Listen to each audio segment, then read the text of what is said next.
ಪೌರಾಣಿಕ ಒಗಟುಗಳ ಮಾಲಿಕೆಯಲ್ಲಿ ಮತ್ತೊಂದು ಸುಂದರವಾದ ಒಗಟು ಇದೀಗ ನಿಮ್ಮ ಮುಂದೆ. ಪಾಂಡವರು ಅಜ್ಞಾತವಾಸದ ಸಮಯದಲ್ಲಿ ಆಶ್ರಯ ಪಡೆದಿದ್ದ ನಗರಿಯ ಅರಸನ ಸತಿಯ ಸೋದರನು ದ್ರೌಪದಿಯನ್ನು ಕೆಣಕಿದಾಗ ಅವನನ್ನು ನಾಟ್ಯಶಾಲೆಯಲ್ಲಿ ಕೊಂದು ಬಿಸುಡಿದ್ದು ಇವನು. ಈ ಒಗಟಿಗೆ ಉತ್ತರ ಭೀಮ. ಭೀಮ ಯಾವ ರೀತಿ ಬಂತು ನೋಡೋಣ ಬನ್ನಿ.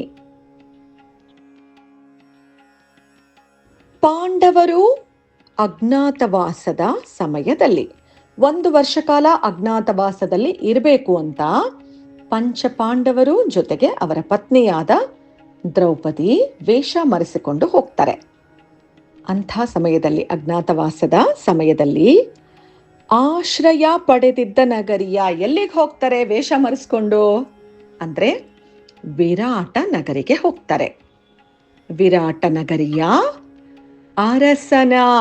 ಅರಸ ಯಾರು? ವಿರಾಟ ರಾಜ. ವಿರಾಟ ರಾಜನ ಸತಿಯ, ವಿರಾಟ ರಾಜನ ಸತಿಯಾದ ಹೆಂಡತಿಯಾದ ಸುದೇಶ್ನೆಯ ಸೋದರನು, ಸುದೇಶ್ನೆಯ ಸೋದರನಾದ ಕೀಚಕನು ದ್ರೌಪದಿಯನ್ನು ಕೆಣಕಿದಾಗ, ವೇಷ ಮರೆಸ್ಕೊಂಡು ಎಲ್ಲರೂ ಇರ್ತಾರಲ್ಲ ಅದೇ ಥರ ದ್ರೌಪದಿ ಕೂಡ ಇರ್ತಾಳೆ, ಸೈರಂಧ್ರಿಯಾಗಿ ಅಂದ್ರೆ ದಾಸಿಯಾಗಿ.